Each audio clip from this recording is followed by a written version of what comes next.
जी हाँ, चंद्रमा की फतेह के बाद, चंद्रमा की जीत के बाद अब सूर्य पथ की बारी है और भारत के साइंटिस्ट इस बात का दम भी रखते हैं। बड़ी खबर से शुरुआत कर रहे हैं। चांद के बाद आज सूरज की ओर बढ़ेगा भारत। सूरज के रहस्यों से पर्दा उठाने की कोशिश का मिशन है ये। एक अहम मिशन सुबह 11:50 पर इसरो के सूर्ययान की लॉन्चिंग होगी। जी हाँ, आदित्य L1 और सौर मिशन श्रीहरिकोटा से लॉन्च किया जाएगा। इसरो का L1 आदित्य मिशन पूरी तरह से स्वदेशी है। हम तमाम उन बाधाओं को पार करके सूर्य की तरफ रुख कर रहे हैं जहां पर विश्व के उन देशों ने जो इस तकनीक में आगे थे, जब उन्होंने भारत को धता बताई, भारत को इनकार किया, तब भारत के वैज्ञानिकों ने भी कहा साइंस उनके साथ है और उन्होंने चंद्रयान 3 मिशन की सफलता के बाद सूर्ययान की तैयारी कर ली। ऐसा नहीं है कि चंद्रयान 3 की मिशन की सफलता के तुरंत बाद यह तैयारी हुई, यह तैयारी पहले से ही जारी थी। यानी वैज्ञानिकों को इतना यकीन था, स्पेस एक्सपर्ट को इतना पता था, हमारी कैलकुलेशन, हमारी नॉलेज, हमारी परफेक्टनेस उतनी है कि हम इस तरह के प्रोजेक्ट के बारे में न केवल सोच सकते हैं, उसे अमली जामा भी पहना सकते हैं। सूर्ययान आज 11:50 पर लॉन्च होगा। 5 तस्वीरें आपके टीवी स्क्रीन पर इस वक्त आप देख रहे हैं। ये 5 तस्वीरें अध्यात्म से भी जुड़ी हुई हैं, क्योंकि भारत आध्यात्म का देश है। जिस सूरज की तरफ हम यान भेज रहे हैं, उस सूर्य को भी सूर्य देव की तरह पूजते हैं। जिस चंद्रयान 3 पर हमने अपना चंद्रयान 3 मिशन लैंड करवाया है, उस चंद्र को मन की चंचलता का कारक कहा जाता है। ज्योतिष में चंद्रदेव की पूजा होती है, लोग जल चढ़ाते हैं और उसी चंद्रमा की चंचलता को किनारे रखते हुए वैज्ञानिकों ने गंभीरता के साथ जो प्रयास किए, वो उसके साथ सफलता पर आगे बढ़ गए। मेरे साथ 3 खास मेहमान इस वक्त जुड़े हुए हैं। मेरे साथ डॉक्टर RC कपूर जुड़े हुए हैं स्पेस एक्सपर्ट के तौर पर। बहुत शुक्रिया डॉक्टर RC कपूर मेरे साथ जुड़ने के लिए आपका। मेरे साथ तान्या माहेश्वरी एस्ट्रोनॉमर हैं, ये मेरे साथ जुड़ गई है। तान्या, आपका भी बहुत स्वागत है। और मेरे साथ धनंजय भारद्वाज जी स्पेस के एक्सपर्ट हैं, स्पेस टेक एक्सपर्ट हैं। बहुत कुछ ऐसा हमारे सामने रखेंगे जो शायद हम लोग नहीं जानते। हम सवालों को तो आपके सामने वीव कर सकते हैं, पिरो कर ला सकते हैं, लेकिन उनके जवाब दर्शकों तक कैसे पहुंचेंगे, उसी के लिए 3 खास मेहमान मेरे साथ जुड़े हुए हैं। डॉक्टर RC कपूर मेरे साथ जुड़े हैं। पहला सवाल डॉक्टर RC कपूर, ये मेरा सवाल नहीं है, देश के बहुत सारे लोगों का सवाल है, एक बड़ी जनता का सवाल है। आदित्य L1 मिशन है क्या? शुक्रिया यहाँ बुलाने के लिए और आप सबके दर्शकों को मेरी बहुत बहुत शुभकामनाएं। उम्मीद करते हैं आज 11:50 लॉन्च होगी, वो ना सिर्फ सफल होगी और आने वाले 4 महीनों के बाद जो है ये अपने गंतव्य स्थल पर आदित्य L1 पहुंच जाएगा। आदित्य का, जैसा कि आप जानते हैं, सूर्य और L1 जो है वो एक विशेष बिंदु है जो पृथ्वी और सूर्य के बीच की रेखा में हमारे यहाँ से करीब पृथ्वी के केंद्र से 15 लाख किलोमीटर की दूरी पर है। पहले तो आदित्य की बात की जाए तो आदित्य L1 जो है उसमें 7 पेलोड्स हैं। उनमें जो सबसे प्रमुख है वो है VELC, यानी कि visible emission line coronagraph. Coronagraph का अर्थ जो है वो सूर्य के कोरोना का अध्ययन के लिए है। उसकी तस्वीरें और उसका वर्णक्रम ले करके जो विभिन्न प्रकार की मालूमात हम लोग हासिल कर सकते हैं वो। लेकिन सूर्य का कोरोना हम हर समय नहीं देख पाते हैं। बात यह है कि वो पूर्ण सूर्य ग्रहण के समय हम देख सकते हैं और वो सन 1851 से ही सूर्य के कोरोना के अध्ययन के लिए एक्सपेडिशंस माउंट किए गए थे। और खुशी की एक बात है कि 1868 के ऐसे ही एक पूर्ण सूर्य ग्रहण के एक्सपेडिशन के दौरान हीलियम की खोज हुई, जो कि भारतवर्ष से हुई। गुंटूर के टोबैको फील्ड्स में जो एक्सपेडिशंस के ऑब्जर्विंग स्टेशंस थे।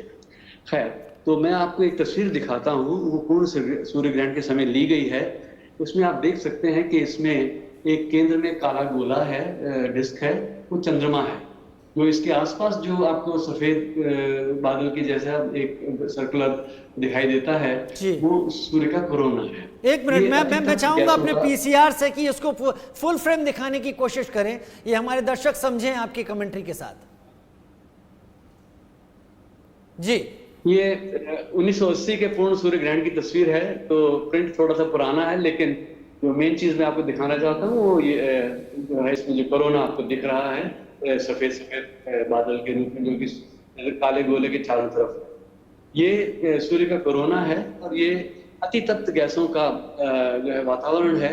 और जैसे कि हम जानते हैं कि सूर्य के सतह पर जो टेम्परेचर है करीब 5700 डिग्री है, लेकिन कोरोना में जो हम टेम्परेचर मापते हैं इलेक्ट्रॉन्स और प्रोटॉन्स की गति से, वो करीब 1 मिलियन डिग्री से ज्यादा जाता है। तो वैज्ञानिकों के लिए ये एक बहुत बड़ी प्रश्न है कि आखिर अगर सरफेस इतनी कम टेम्परेचर पे है तो कोरोना इतना गर्म क्यों है? मैं अपने दर्शकों को बड़ी आसानी से समझा देता हूं जो मैं समझ पाया। दर्शकों, जो आरसी कपूर साहब कह रहे हैं, उनका कहना है कि सूरज के आसपास जो कोरोना है उसका जो टेम्परेचर है वो करीब 5700 डिग्री सेंटीग्रेड के करीब है, लेकिन जब ये आगे बढ़ता है तो 1 लाख डिग्री तक पहुंच जाता है। क्या मैं गलत कह रहा हूं आरसी कपूर साहब?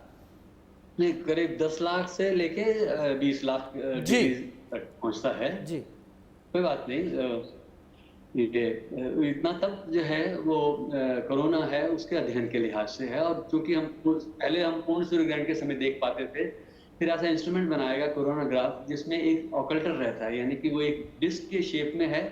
वो इस कोरोना ग्राफ में सूर्य की जो चमकती हुई डिस्क है उसको ढक लेता है। तो फिर अगर हम अपना इंस्ट्रूमेंट को इस तरह से डिजाइन करें कि उसके अंदर कोई स्कैटरिंग नहीं हो, तो हम कोरोना की अपनी रोशनी जो है सूर्य की मुख्य डिस्क की रोशनी के मुकाबले करीब 4 लाख गुना कम है। तो ये एक बहुत बड़ा फर्क है, इसीलिए हम दिन में किसी भी समय कोरोना नहीं देख सकते हैं। ठीक है, तान्या का रुख कर लेता हूं। तान्या महेश्वरी भी मेरे साथ इस वक्त जुड़ी हुई हैं। तान्या, ये अध्ययन इतना जरूरी क्यों समझा जा रहा है? हम आगे बढ़ रहे हैं, यकीनन अंतरिक्ष की कोई लिमिट नहीं है, जितना ज्यादा एक्सप्लोर करेंगे उससे कहीं ज्यादा अंतरिक्ष मौजूद है। इनफाइनाइट वर्ड भी शायद इसी के जरिए आया है, लेकिन ये अध्ययन इतना जरूरी क्यों है? सूर्य के इतना नजदीक जाना, उसका अध्ययन करना, जब हम जानते हैं वहां इतना टेम्परेचर है, इतनी ज्यादा वहां पर स्थिति है, कितना जरूरी है अध्ययन और हमें हासिल क्या होगा? जी, सबसे पहले तो हम सूर्य के लगभग जो हमारे पृथ्वी और सूर्य के बीच में डिस्टेंस है उसके सिर्फ 1% डिस्टेंस पे ही जा रहे हैं। मतलब कि जो डिस्टेंस है हमारे पृथ्वी और सूरज के बीच में 15 करोड़ के करीब है और हम सिर्फ 15 लाख के डिस्टेंस पे जा रहे हैं। तो वहाँ से हम सूरज की उन किरणों के बारे में या जो वहाँ पे एक्टिविटीज़ हो रही हैं उनके बारे में स्टडी करेंगे, क्योंकि ऐसी बहुत सी प्रक्रियाएं हैं जो हम धरती पर नहीं कर सकते हैं। ऐसी डिफ़िकल्ट रिएक्शंस हैं जो यहाँ पर करना बहुत मुश्किल है, असंभव है। तो हम उन रिएक्शंस के बारे में सीधा वहीं से स्टडी करेंगे। दूसरी चीज़, आने वाले समय में हो सकता है जो सूरज की सोलर फ्लेयर्स हैं, लपटें हैं, उसकी वजह से हमारी धरती या हमारी धरती के आसपास का जो स्पेस वेदर है उस पर क्या इफ़ेक्ट होगा या उनकी वजह से हमारी सैटेलाइट पे क्या असर हो सकता है। तो हम अपने आप को कह सकते हैं कि तैयार करना चाहते हैं पहले से ही इसके बारे में स्टडी करके कि अगर आने वाले समय में कुछ भी ऐसा होता है तो हम इस घटना को कैसे झेल सकते हैं, इस चीज़ से हम कैसे आगे बढ़ सकते हैं, इस घटना को कैसे झेल सकते हैं, इस चीज़ से कैसे आगे बढ़ सकते हैं। धनंजय मेरे साथ बने हुए हैं। धनंजय भारद्वाज जी, ये भी स्पेस टेक एक्सपर्ट हैं। धनंजय जी, मैं आपसे वो सवाल पूछूंगा जो लोगों की तरफ से निकल कर आ रहे हैं, जो लोग महसूस करते हैं। हम अभी अगर अपने स्टूडियो से बाहर निकलें तो सूरज की जो रोशनी है वो थोड़ी देर में हमें इस तरीके से कर देती है कि हमें किसी छाया की ज़रूरत पड़ती है, पेड़ के नीचे चले जाइए या किसी घर के अंदर आ जाइए। ये जो हमारा L1 आदित्य L1 जा रहा है, ये अगर 15 लाख किलोमीटर और आगे जाकर सूर्य के नज़दीक पहुंच रहा है, ये उस ताप को, उस कोरोना के टेम्परेचर को किस तरीके से झेलेगा? कई सारे एक्सपेरिमेंट करने होंगे इसे, इसका एक टाइम पीरियड भी होगा। लोग यही सोचकर परेशान हैं कि ठीक है, चंद्रमा तक तो अच्छी बात है, लेकिन सूर्य तक आगे बढ़ना, कहीं ये दावत तो नहीं देना है खुद को नष्ट करने की? जी, एक्चुअली जिस तरीके से हम लोग इससे आम दिनचर्या में हम जैसे देखते हैं कि सूर्य की रोशनी में हम लोग झुलस रहे हैं या हमें गर्मी लग रही है, ये इस तरीके से एक्चुअली काम नहीं करता है। आप सूर्य के करीब जा रहे हैं, बट आप इतना करीब नहीं जा रहे हैं कि आप प्रोब को डिस्ट्रॉय कर दें या उसको नष्ट कर दें। आप एक सेफ डिस्टेंस है जिसे लैग्रांज पॉइंट कहते हैं। आम समझ के लिए मैं एक बार समझाना चाहूँगा। ये एक इक्विलिब्रियम पॉइंट होता है। मान लीजिए जैसे कि एक सीसॉ है, सीसॉ के बीच का पॉइंट है जहाँ पे ग्रेविटेशनल पुल, गुरुत्वाकर्षण दोनों बॉडीज का ऑलमोस्ट इक्विलिब्रियम लाता है, ना वो इस तरफ जाएगा ना वो दूसरी तरफ जाएगा। एक कोई आम जनता की समझ के लिए समझा रहा हूं मैं। मतलब एक मिनट रोक रहा हूं आपको। ये जो लैग्रेंजियन पॉइंट, लैग्रांज पॉइंट जिसकी आप बात कर रहे हैं, अगर इसी को शायद L1 कहते हैं, और इस L1 में अगर हमारा ये सूर्ययान रहेगा तो ये उसी जगह पर ही घूमता रहेगा, उतनी दूरी से सूर्य के चक्कर लगाता रहेगा। आम अंडरस्टैंडिंग के लिए आप इसको साथ देख सकते हैं, ये एक तरीके से सीट कहलाएगी, एक तरीके से सीटिंग पॉइंट है। ये थोड़ा अनस्टेबल होता है, वहां पर भी ये जो प्रोब है वहां पर भी चक्कर लगाएगा, बट हाँ इस तरीके से चक्कर लगाएगा कि सूर्य का जो कोरोना है उसको अच्छे से ऑब्जर्व कर पाए। इनफैक्ट जो 5 लैग्रांज पॉइंट होते हैं उसमें सबसे क्लियर व्यू, सबसे जो साफ सूर्य को ऑब्जर्व करने का जो पोजीशन है वो ये पोजीशन है। और इसको प्रोब को इस तरीके से डिजाइन करा गया है कि ये इतना ताप, इतना जो भी क्षमता रखता है कि उसमें जले नहीं और एक सेफ डिस्टेंस पर आराम से ऑब्जर्व कर सके। एक सेफ डिस्टेंस से आराम से ऑब्जर्व कर सके। धनंजय जी, आपसे भी वही सवाल, इससे पहले कि मैं डॉक्टर आरसी कपूर का एक नए सवाल की तरफ उनके पास बढ़ूं और शायद उस पर बहुत ज़्यादा उनके एक लंबे जवाब की मुझे उम्मीद हो, लेकिन एक बड़ी खबर इस वक्त की ले लेते हैं, क्योंकि देश है हमारा, आध्यात्मिक देश है, साइंटिस्ट अपना काम कर रहे हैं। सूर्ययान की सफलता को लेकर देश भर में पूजा पाठ शुरू हो गया है। वही स्थिति जो चंद्रयान 3 मिशन की सफलता के लिए थी, आदित्य L1 की सफलता के लिए हवन पूजन कहते हैं, जहां पर जाकर आप अपनी क्षमताओं को विराम देते हुए देखते हैं। वहां से किसी परम सत्ता की शुरुआत होती है और फिर वहां उस परम सत्ता के सामने माना जाता है कि वो हमें हर तरह की मदद करेगी।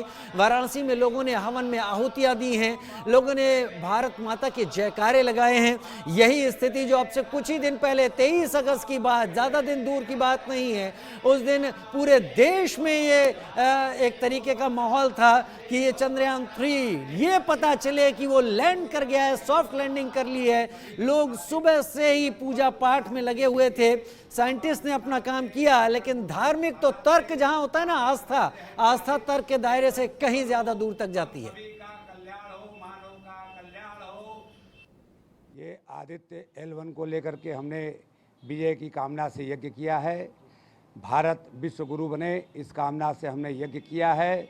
L1 की सफल लॉन्चिंग हो, सफलता के साथ L1 मेरा पहुँचे सूर्य के पास। चंद्रमा के पास पहुँचने के बाद अब हम सूर्य के पास पहुँचने जा रहे हैं, इस कामना से हमने यज्ञ किया। तो मेरे साथ मेरे तमाम खास मेहमान इस वक्त जुड़े हुए हैं, और इससे पहले कि जब मैं ब्रेकिंग की बात कर रहा था तब मैं धनंजय जी से ये काउंटर सवाल पूछने वाला था। धनंजय जी, सवाल यही कि हम लैग्रेंजियन पॉइंट के बारे में नहीं जानते हैं, अधिकतर जनता नहीं जानती है। साइंस के लोग जानते हैं, वो उनकी एक्सपर्टीज है, लेकिन अधिकतर जनता नहीं जानती है। फिलहाल इस जगह पर जाकर आज सूर्ययान को पहुंचाना एक बड़ी बात है। हमें कम्युनिकेशन में महारत हासिल होनी चाहिए, हमें रॉकेट साइंस में महारत हासिल होनी चाहिए। सारी चीजें तो इसके वहां पहुंचते ही प्रूव हो जाएंगी अपने आप। भारत हासिल क्या करेगा? भारत के पास वो कौन सी जानकारियां लगेंगी जिन्हें स्पेस के खजाने की तरह माना जाए? सबसे बड़ी बात यह है कि सोलर फ्लेयर जो होते हैं, जो सौर तूफान की तरह कह सकते हैं, ऐसे इससे पहले 1859 में कैरिंगटन इवेंट नाम से एक मैसिव स्टॉर्म आया था, जिससे ऑलमोस्ट काफ़ी सारे जगहों में, सारे पूरे दुनिया में, जिसे हम ऑरोरा बोरेलिस कहते हैं, जिसे हम पोलर लाइट्स भी कहते हैं, वो देखे गए थे। उसकी वजह से काफ़ी सारा इलेक्ट्रिकल लाइन सारे जल गए थे। टेलीकम्युनिकेशन इक्विपमेंट जो टेलीग्राफ होते थे उस समय वो सब जल गए थे। इस टाइप के इवेंट्स हो सकते हैं दोबारा, तो उसका एक तरीके से ऑब्जर्वेशन हो रहा है कि ऐसा इवेंट अगर हो रहा है तो पहली चीज़ कि आगे क्या हम लोग उसके लिए प्रिपेयर हो सकते हैं। ये भारत के नज़रिए से नहीं, ये पूरी दुनिया के नज़रिए से एक बहुत इंपॉर्टेंट ऑब्जर्वेशन रहेगा कि आपको एटलीस्ट पहले ही पता चल जाएगा। यानी ये एक्सपेरिमेंट जो हैं, ये इसरो इनको हासिल करने के बाद पूरे विश्व फ्रेटर्निटी, साइंस फ्रेटर्निटी के साथ शेयर भी करेगा। जरूर वो बिल्कुल शेयर करेंगे, और भारत हमेशा इस चीज में आगे रहा है। जैसे हमारे प्रधानमंत्री जी ने बोला है कि पूरे मानवता की जीत है जब चंद्रयान की सॉफ्ट लैंडिंग हुई थी, उसी तरीके से ये देखेगा। दूसरी जो एक इम्पॉर्टेंट इन्फॉर्मेशन है, आगे जाके जब कभी आप अपने प्रोब लॉन्च करेंगे या आप आगे जाके अपने सैटेलाइट लॉन्च करेंगे, इसको आप ऐसे समझिए, मैं मरीन डोमेन से हूं, जब एक जहाज को पानी में लॉन्च किया जाता है तो उसके सारे क्लाइमेटिक कंडीशंस, उसका टाइडल वेव का क्या ऊंच नीच रहेगा, क्या डेटा रहेगा, सब कुछ एनालाइज किया जाता है। तो इसकी वजह से आपको एक तरीके से कोई भी प्रोब, कोई भी आगे जाके आप मिशन लॉन्च करते हैं, उसकी जानकारी भी आपको एक तरीके से क्लाइमेटिक ही मान लीजिए, एक तरीके से आप अंडरस्टैंडिंग के लिए उस तरीके की आपको जानकारी मिल जाएगी। दूसरा, जैसे कि जो हमारे दूसरे पैनलिस्ट हैं उन्होंने हमें बताया कि आपको आगे जाके जो इसका जो सूर्य का कोरोना है, अभी तक इसके रिगार्डिंग कोई भी क्लियर अभी तक हमें एक्सप्लेनेशन नहीं मिल पाया है कि ऐसा क्यों है। क्योंकि आम अंडरस्टैंडिंग यही है कि कभी भी आप ऐसा मान लीजिए कि कभी आपने आग जलाई, तो जब आप उससे दूर जाते रहते हैं तो टेम्परेचर कम होता है। सूर्य के कोर में उसका न्यूक्लियर फ्यूजन रिएक्शन हो रहा है, सतह में 5500 डिग्री से लेकर 6000 डिग्री तक का टेम्परेचर है, बट कोरोना जो उसकी सरफेस है उससे काफी दूर है, वहां पर 10 लाख से 30 लाख के बीच में टेम्परेचर है। इसका कोई एक्सप्लेनेशन अभी तक कोई समझ नहीं पाया है, और मुझे पूरी उम्मीद है कि भारत वो पहला देश होगा जो इसका एक पूरा क्लियर अंडरस्टैंडिंग हमें दे पाएगा। यानी 10 लाख से 30 लाख डिग्री सेंटीग्रेड टेम्परेचर आखिर वहां पर क्यों है, इसकी वजह भारत पता कर सकता है इस मिशन के जरिए। जी बिल्कुल, ये इसकी पूरी उम्मीद है कि ज़रूर ये प्रोब के थ्रू हम कुछ ठोस जानकारी ले पाएंगे कि ऐसा क्यों हो रहा है। जैसा आरसी सर ने बताया था, डॉक्टर आरसी ने, कि हम लोग VELC उसमें एक स्पेशल एक पेलोड जा रहा है जो इसको ही इजीली अच्छे से एनालाइज करेगा। तो उम्मीद है कि हम उसके रिगार्डिंग को ठोस जानकारी निकाल पाएंगे। तानिया, अब तक हम सूरज के बारे में कितना जानते हैं, और जैसा कि अभी धनंजय जी भी कह रहे थे कि हम कुछ नई चीज़ें इस दौरान पा जाएंगे जिनकी नॉलेज हमें मिलेगी, तो कितना इजाफा होगा सूरज को समझने में। और जैसे चांद के बाद हम सूरज तक गए हैं, ये मिशन के बाद वो हमारा क्या एक लंबा लीप और कहाँ तक जा सकता है? जी, हम बहुत आगे पहुंचने वाले हैं, क्योंकि अभी तक जो भी हमारी लेयर्स हैं, सूरज की कुछ लेयर्स होती हैं, जैसे पृथ्वी की लेयर्स हैं, उसी तरह से सूरज की भी लेयर्स हैं, photosphere, chromosphere, then corona and core. तो इन सब की जानकारी, और सबसे खास फोटोस्फेयर, क्रोमोस्फेयर और कोरोना की जानकारी हमें मिलेगी, जो हम 7 पेलोड भेज रहे हैं, उसमें से 4 पेलोड ऑब्जर्व करेंगे और 3 वहाँ पे उसी आदित्य L1 में एक्सपेरिमेंट कंडक्ट करेंगे। तो इसके थ्रू जो हमें सूरज के बारे में जानकारी मिलेगी कि उसकी कोरोनल मास इजेक्शन क्या है, सोलर फ्लेयर्स कैसे इनिशिएट हो रहे हैं, या फिर जो सोलर विंड है, जो सूरज से जो विंड चल रही है, जो उसके पार्टिकल्स हैं, आयंस हैं, उसके बारे में हमें जानकारी मिलेगी। वो हमारे पृथ्वी के आसपास के वेदर को कैसे अफेक्ट कर रहे हैं, इसके बारे में जानकारी मिलेगी, जो अभी तक हमारे पास बहुत क्लियरली नहीं है। अच्छा, अभी तक बहुत ज़्यादा क्लियरली नहीं है। मेरे साथ डॉक्टर आरसी कपूर भी इस वक्त जुड़े हुए हैं स्पेस एक्सपर्ट के तौर पर। डॉक्टर आरसी कपूर, दर्शकों को ये बताते हुए, दर्शकों आप लोग एक बात समझिए, भारत सूर्ययान यानी आदित्य L1 को सूर्य के नज़दीक भेजने की कोशिश कर रहा है। ये भारत के साइंस की एक बहुत बड़ी जीत और बहुत बड़ी उपलब्धि तो है ही, लेकिन ऐसा नहीं है कि ये पहली बार हो रहा है। भारत अपनी जिम्मेदारी पर स्वदेशी मिशन के जरिए, जब सबने मदद से इनकार कर दिया, तब भारत के साइंटिस्ट ने बीड़ा उठाया और उन्होंने राजनीतिक इच्छा शक्ति का सहारा लेते हुए इस प्रोजेक्ट पर वो आगे बढ़े और आज लॉन्च करने वाले हैं। Doctor RC Kapoor, Parker solar probe भी है जो कि यूएस का है और जो सूर्य का अध्ययन कर रहा है। पार्कर और आदित्य L1 में कितने बड़े परिवर्तन हैं, उनके एम किस तरीके के हैं, पार्कर क्या कुछ हासिल कर चुका है या कर रहा है, और आदित्य L1 क्या कुछ हासिल कर रहा है, करने की उम्मीद में है? देखिए, जो पार्कर प्रोब है वो सूर्य के बहुत निकट से होके उसने गुजरना है, और 6.4 मिलियन किलोमीटर, जो कि सूर्य के रेडियस का करीब 9 गुना है शायद, तो उस दूरी से जो ये एक किस्म से आप सूर्य के कोरोना के भीतर से होके सूर्य का चक्कर काट के अपने ऑर्बिट में वापस आ रहे हैं।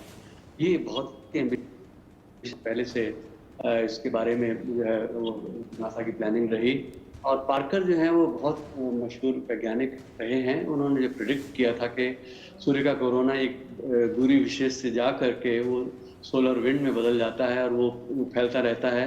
ये विंड जो है सारे सौरमंडल में फैलती है और उसका कुछ हिस्सा जो है पृथ्वी पर भी आता है। तो उसके अध्ययन से जो है हमारा L1 भी उसके बारे में अध्ययन करने जा रहा है। दोनों के लोकेशन और ऑर्बिट्स में बड़ा फर्क है। हमारा जो L1 पर है वो उसका कोणीय वेग पृथ्वी के कोणीय वेग के जैसा है, यानी कि जिस तरीके से जितनी गति से पृथ्वी सूर्य का चक्कर काटती है L1 भी उसी लगभग उसी गति से चक्कर काटता है। और दूसरा बात यह है कि हमारा आदित्य L1 जो है सूर्यमुखी है, यानी कि हर समय जो है इसके पैनल जो है सूर्य की तरफ ही रहेंगे, लेकिन L1 पर ही इसने एक हेलो ऑर्बिट में सूर्य का अध्ययन करते रहना है। कि पार्कर का काम जो है वो कई फेरे उसने लगाने हैं और सूर्य के वातावरण के अंदर बहुत नज़दीक से होके गुजरना। और दोनों पर अपने अपने हिसाब से इंस्ट्रूमेंट्स हैं। हमारे अपने जो इंस्ट्रूमेंट्स हैं वो विभिन्न संस्थानों के द्वारा बनाए गए हैं और जैसा कि अभी ताना जी ने बताया था, तो उनके अध्ययन से हम solar wind, interplanetary magnetic field और कई सारी चीज़ों के बारे में भी जानेंगे, क्योंकि जिनको हम कहते हैं in situ experiment, that is on site experiment. बाकी जो 4 प्रोब्स हैं वो जो है ऑब्जर्व करते हैं फ्रॉम ए डिस्टेंस, हम रिमोट सेंसिंग की श्रेणी में रखते हैं। उनमें कोरोनाग्राफ है, इसके अलावा 2 एक्सरे स्पेक्ट्रोमीटर्स हैं और एक अल्ट्रावायलेट इमेजिंग टेलीस्कोप है। तो उनके और सूर्य का अध्ययन जो है, जो इलेक्ट्रोमैग्नेटिक स्पेक्ट्रम का जो पूरा रेंज है उसमें विजिबल लाइट आती है, अल्ट्रावायलेट लाइट आई, एक्सरेज आई और इसके अलावा हाई एनर्जी पार्टिकल्स। तो हम एक बहुत बड़े पैमाने पर जो है ये सारे अध्ययन होने जा रहे हैं। और जो हमारा जो कोरोनाग्राफ है ये बड़ा एकदम मॉडर्न टेक्नोलॉजी है, मॉडर्न ऑप्टिक्स है, सारी सॉफ्टवेयर हार्डवेयर सब कुछ आज के ज़माने का है। तो ये बहुत ही विशुद्धता के साथ जो है सारे जो भी मेजरमेंट्स लेने हैं उनको लेगा। नासा का एक जो L1 पर प्रोब है वो है सोहो, सोलर हीलियोस्फेरिक ऑब्जर्वेटरी। वो 1995 से है वहाँ और उसने बहुत कुछ जो है सूर्य के बारे में बताया है और कोरोनाग्राफ से बहुत सारी तस्वीरें हमारे सामने आई हैं। लेकिन अगर देखें तो सूर्य की सतह से वो करीब उसके रेडियस के 10% के बाहर से वो अध्ययन कर सकता है। हमारा कोरोनाग्राफ जो है जो आदित्य L1 में जा रहा है वो सूर्य के रेडियस के 5%, यानी कि उसकी सतह से 5% के भीतर से ही होके वो अध्ययन कर पाएगा, यानी 1.05 रेडियस ऑफ सन। वो वहाँ से लेके करीब 3 टाइम जो है सूर्य के रेडियस तक हमने पहुँचना है। ये काफ़ी हद तक सूर्य के कोरोना को कवर करता है। और जैसा कि अभी मैंने तस्वीर में दिखाया, ये सूर्य के कोरोना की जो दर्शन है उसके लिए हज़ारों किलोमीटर दूर जाते हैं। वो एक अभूतपूर्व दर्शन है। यहाँ हम कोरोनाग्राफ के जरिए उस छवि को हर समय उसका तस्वीरें ले सकेंगे, वर्णक्रम ले सकेंगे और बहुत कुछ समझाएंगे। मतलब बहुत कुछ ऐसा है जो भारत, अब वो कहते हैं भारत खुद मुख्तार हो जाएगा। भारत को सूर्य से जुड़ी हुई जानकारियां हासिल करने के लिए, उसके रिसर्च के लिए, उसके अध्ययन के लिए अब नासा की तरफ मुंह नहीं देखना पड़ेगा, मुंह नहीं ताकना पड़ेगा। बहुत कुछ भारत खुद हासिल कर पाएगा। बने रहिए आप सब लोग हमारे साथ, क्योंकि दिल्ली नेहरू प्लेनेटोरियम में प्रोजेक्ट मैनेजर प्रेरणा चंद्रा भी इस पर नजर रख रही हैं। उनसे समझते हैं आदित्य L1 के इस लॉन्च को लेकर क्या खास हो रहा है। जी, आदित्य L1 जैसे अपने नाम से ही हम समझ सकते हैं, आदित्य सूर्य का ही एक नाम है और L1 क्योंकि ये L1 पॉइंट पर इसको जो है वो स्थापित किया जाएगा। तो लेग्रांज 1 ये पॉइंट है। लेग्रांज 1 को अगर हम समझें तो ये 2 खगोलीय पिंड के बीच का वो बिंदु होता है जहाँ पर दोनों पिंडों का गुरुत्वाकर्षण बल जो है वो काम नहीं करता। तो यहाँ पर जो है किसी भी तरीके की आकर्षण नहीं रहेगा। मतलब अगर हम इस पॉइंट से आगे जाएंगे तो सन जो है अपनी ऊर्जा से, अपने गुरुत्वाकर्षण से उसको अपनी तरफ खींच लेगा और इस पॉइंट से पीछे जाएंगे तो अर्थ अपने ग्रेविटेशनल पुल से उसको खींच लेगी। तो L1 पॉइंट वो एक सेफ पॉइंट है, बीच का बिंदु है जहां पर दोनों की ऊर्जाएं जो हैं, दोनों का गुरुत्वाकर्षण काम नहीं करेगा। तो इस पॉइंट पर इस ऑब्जर्वेटरी को स्थापित किया जा रहा है ताकि करीब से सूर्य को हम समझ पाएं, सूरज में होने वाली गतिविधियों को हम समझ पाएं, उसके बाहरी एटमॉस्फेयर, उसके टेम्परेचर और उसमें होने वाले केमिकल प्रोसेस को हम समझ पाएं। तो 11:50 जी हाँ, आज का ही वक्त। सूर्य मिशन का काउंटडाउन तो शुरू हो चुका है। आदित्य मिशन से जुड़ी पूरी खबर हमारी इस रिपोर्ट में आप देखिए। सूर्य मिशन का काउंटडाउन शुरू, अंतरिक्ष में हिंदुस्तान की उड़ान, तैयारियां पूरी, इसरो का जोश हाई, सूर्य पथ पर हिंद का तिरंगा। आंध्र प्रदेश में श्री हरिकोटा के सतीश धवन स्पेस सेंटर में जोश हाई है। सूरज से सामना करने के लिए इसरो का आदित्य मिशन पूरी तरह से तैयार है। सूर्य पथ पर दहाड़ने के लिए आदित्य L1 को बस हरी झंडी का इंतजार है। इसरो ने 1 सितंबर दोपहर 12:10 पर सोलर मिशन आदित्य L1 की लॉन्चिंग का 23 घंटे 40 मिनट का काउंटडाउन शुरू कर दिया है। आदित्य L1 2 सितंबर को सुबह 11:50 पर PSLV XL रॉकेट में सवार होकर अपने सफर पर निकल पड़ेगा। देखिए, लॉन्चिंग से पहले इसरो चीफ ए सोमनाथ तिरुपति के चिंगलम्मा परमेश्वरी मंदिर पहुंचे। यहां उन्होंने मिशन की सफलता की प्रार्थना की। इस तस्वीर को देखकर साफ कहा जा सकता है कि हिंदुस्तान का जोश अब पूरी तरह से हाई है। सूरज को समझने के लिए हम जिस मिशन पर जा रहे हैं उसमें कामयाबी मिलनी तय है। अब आपको दिखाते हैं सूर्य मिशन की तैयारियों की तस्वीरें। आदित्य L1 की लॉन्चिंग की सभी तैयारियां पूरी कर ली गई हैं।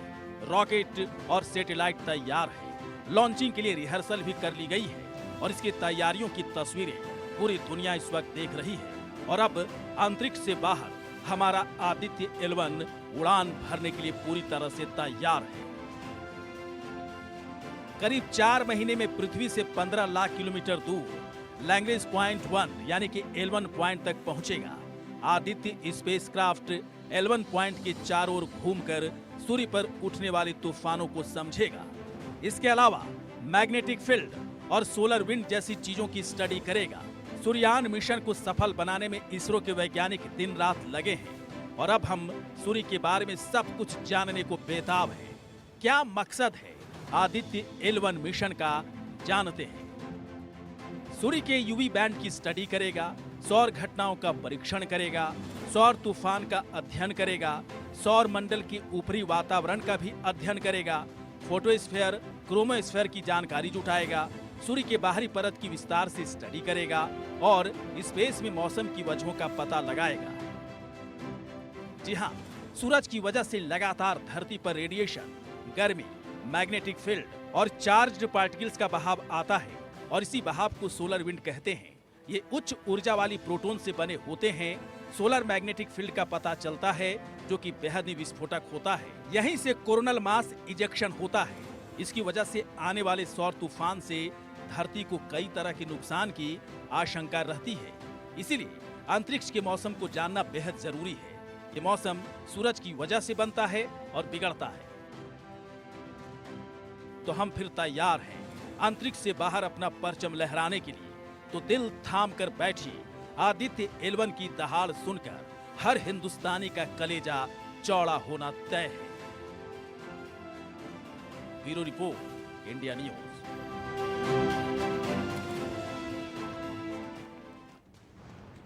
देखा आपने, सुना आपने, जो जानकारियां इस रिपोर्ट के जरिए सामने रखी गई हैं वो शायद आपको समझ में आ रही होंगी कि इस मिशन के जरिए वैज्ञानिक कितनी बड़ी तैयारी करके बैठे हैं। देश को जानकारियों के खजाने के मामले में आत्मनिर्भर बनाने की ये कोशिश है। ये प्रोजेक्ट कुछ करोड़ की लागत में नहीं तोला जा सकता, ये अनंत संभावनाओं के दरवाजे खोलता है।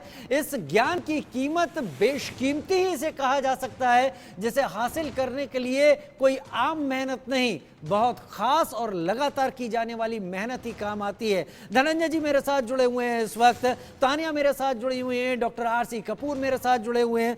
धनंजय जी, सूर्य एक तारा है, जाहिर सी बात है स्टार है, और जिसपे हमारी पृथ्वी या बाकी ग्रह चक्कर काटते रहते हैं, लेकिन सूर्य का अध्ययन करना, क्या ये माना जाए कि ये एक तरीके से एक सैंपल स्टडी कही जाए पूरे अंतरिक्ष में मौजूद और भी दूसरे तारों, उनके बिहेवियर, उनके पैटर्न को लेकर?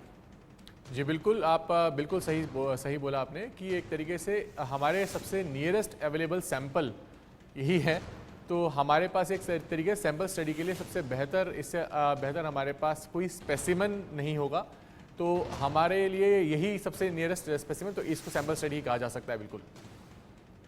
तानिया, क्या आप भी यही सोचती हैं कि सूर्य की ये जो जानकारियां हम हासिल करेंगे, हमारे सूर्य के बिहेवियर को हम हासिल करेंगे, तो जाहिर सी बात है जो और ज़्यादा अलग अलग गैलेक्सी की भी बात करें जहां पर इस तरह के टेम्परेचर वाले स्टार्स को पता किया गया है हबल के ज़रिए, चंद्रा एक्सरे उसके दूरबीन के ज़रिए, तो क्या उनका भी अध्ययन अब हमारे लिए एक नए दरवाजे खोलेगा? हम अंतरिक्ष में और आगे और विस्तृत रूप से जानकारियों को इकट्ठा करेंगे?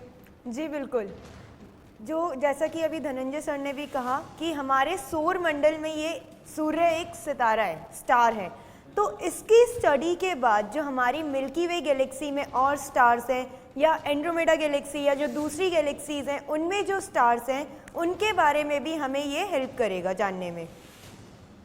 हर एक के बारे में जानने में हेल्प करेगा। इसीलिए सूर्ययान जो आदित्य L1 है इसीलिए ख़ास है। और बहुत बड़ी बात ये है कि अगर डॉक्टर आरसी कपूर मुझे बताइएगा अगर मैं गलत हूँ तो आप करेक्ट भी कीजिएगा, क्योंकि मैं सवाल के ज़रिए आपके सामने आ रहा हूँ। क्या इस मिशन ने अगर अपने जो इसके पैमाने हैं उन्हें पूरा किया तो अमेरिका के बाद भारत दूसरा देश होगा विश्व में जिसने सूर्य की स्टडी के लिए किसी मिशन को लॉन्च किया होगा?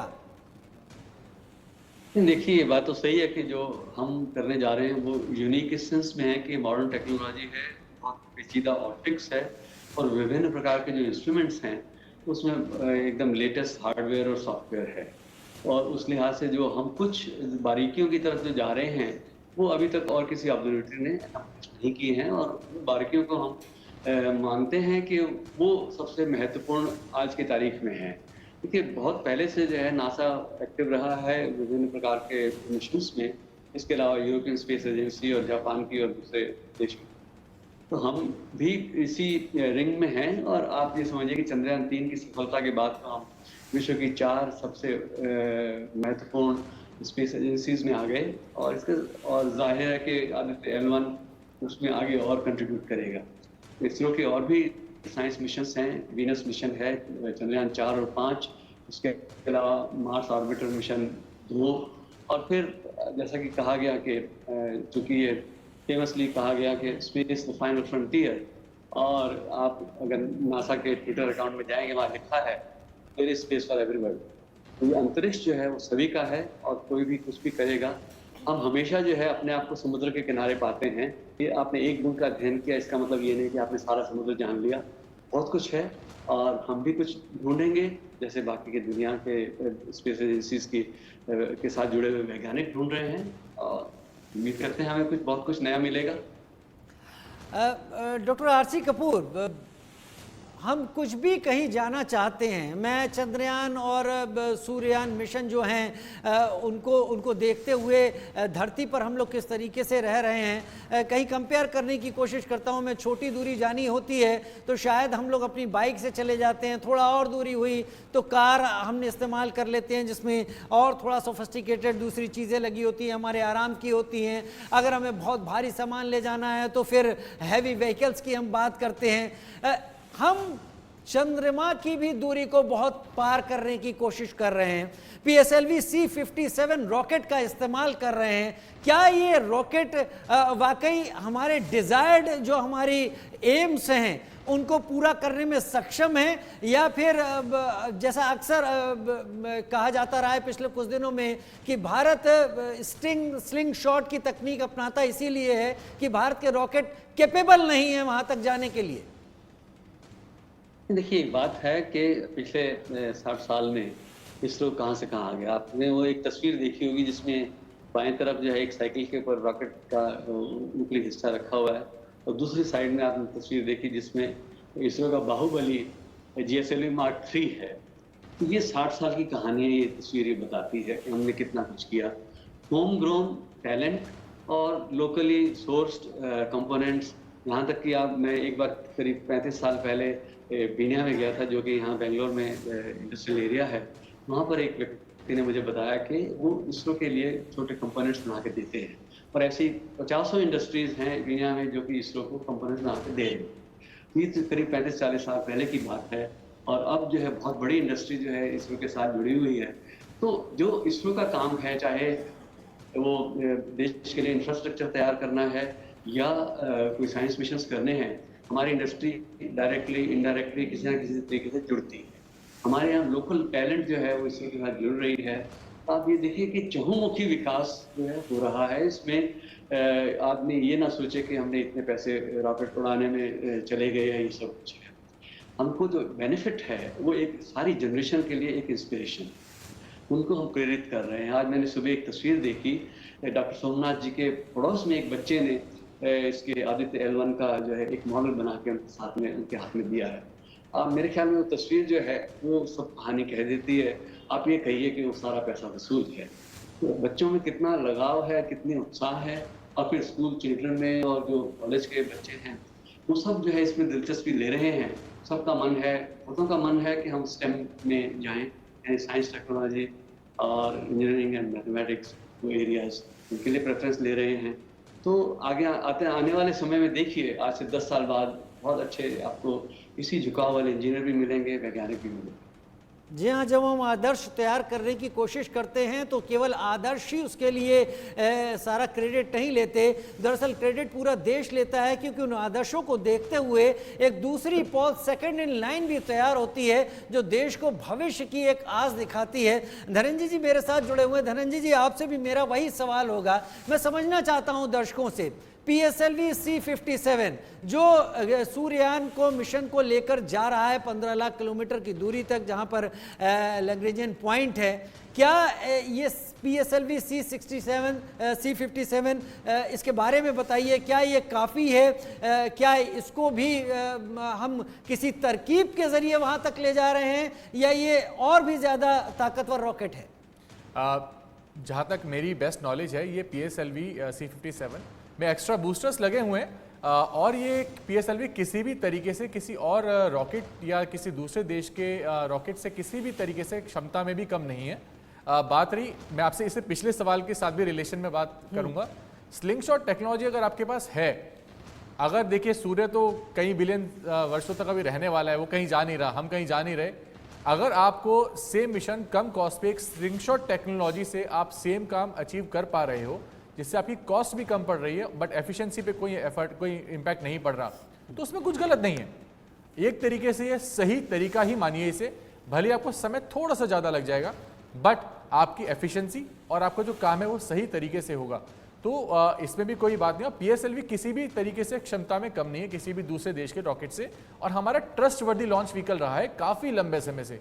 क्रायोजेनिक इंजन है, बहुत कम देश और बहुत कम एजेंसीज ऐसी हैं जिनके पास क्रायोजेनिक टेक्नोलॉजी है, जो अपने आप में एक टेक्नोलॉजिकल मार्वल है। और हम बड़े प्राउड एक टेक्नोलॉजी ओनर हैं। ये भी नहीं कि हमें कहीं से सोर्स करना पड़ रहा हो, इसके बारे में मैं आपको थोड़ा सा और डिटेल में जी बताऊंगा। जरूर। PSLV जो है हमारे काफ़ी लंबे समय से एक ट्रस्टवर्दी लॉन्च व्हीकल में रहा है। मैंने खुद ही अपनी आंखों के सामने 6 लॉन्च देखे हैं और अभी तक शायद ही कोई ऐसा मिशन है कि जहां पे इस रॉकेट ने हमारा सर या नज़रें झुकाई हों। इनफैक्ट PSLV ही वो व्हीकल रहा है जिससे हम लोगों ने बैक टू बैक काफ़ी सारे सैटेलाइट्स लॉन्च कर, दूसरे देशों के भी, जिसकी वजह से इसरो का हमेशा एक जो दर्जा है वो एक इंटरनेशनल कम्युनिटी में भी बढ़ा है। और PSLV के आने वाले जो भी व्हीकल्स आते जा रहे हैं और इनके आइट्रेशंस को हम धीरे धीरे इंप्रूव कर रहे हैं। हर PSLV का जो लॉन्च है वो अगले PSLV जो भी लॉन्च व्हीकल आ रहा है उसके फर्दर मॉडिफिकेशंस में मदद करता है। तो ये एक साइकिल है, तो ऐसा नहीं है कि PSLV ये किसी भी तरीके से क्षमता में कम है। और मैं तो पर्सनल ओपिनियन में मेरा मत ये है, स्लिंग शॉट टेक्नोलॉजी पे ही काम करना मेरे हिसाब से बेहतर है। ये आपकी ओवरऑल कॉस्ट को कम रखता है, प्लस आपकी एफिशिएंसी में किसी तरीके का इम्पैक्ट नहीं आता। समय थोड़ा सा ज़्यादा लगता है। मान लीजिए भले ही आदित्य L1 को लैग्रांज 1 पहुँचते पहुँचते 125 दिन के आसपास लगेगा, आप उसे 25 दिन में पहुँचा के कुछ एक्स्ट्रा डिटेल नहीं कलेक्ट कर लेंगे। तो मैं तो इस टेक्नोलॉजी का फुल सपोर्टर हूँ और PSLV तो आई एम प्रॉपर, आप मुझे मानिए कि उसके सपोर्ट में पहले दिन से रहा हूँ और हमेशा रहूँगा। तो यस, PSLV को थोड़े और इम्प्रूवमेंट्स की ज़रूरत है और समय के साथ इसरो उस पर ऑलरेडी काम कर रहा है।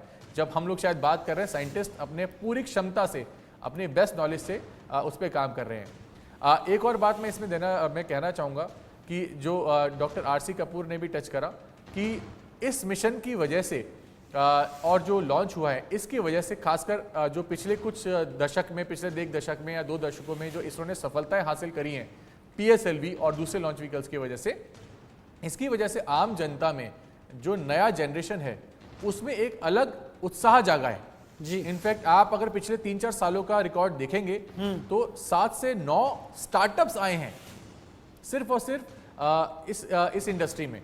जिस वक्त हम लोग बात करते हैं SpaceX वगैरह के अमेरिका में जो इतने अमीर और इतने ज़्यादा फंडरेज करके बैठे हैं स्टार्टअप्स, हिंदुस्तान में ऐसे लोकल स्टार्टअप्स हैं और नई जनरेशन उसके अंदर उत्साह से काम कर रही है। धनंजय जी, सुमित श्रीवास्तव भी मेरे साथ जुड़ गए हैं स्पेस एक्सपर्ट के तौर पर। इस वक्त सुमित श्रीवास्तव भी जुड़ गए हैं। आप लोग लगातार अपनी बातें कह रहे हैं और मेरे दर्शक समझ भी रहे होंगे, क्योंकि हम सवाल रख सकते हैं, इन तकनीकी चीज़ों को आसान तरीके से लोगों के सामने रख नहीं सकते हैं।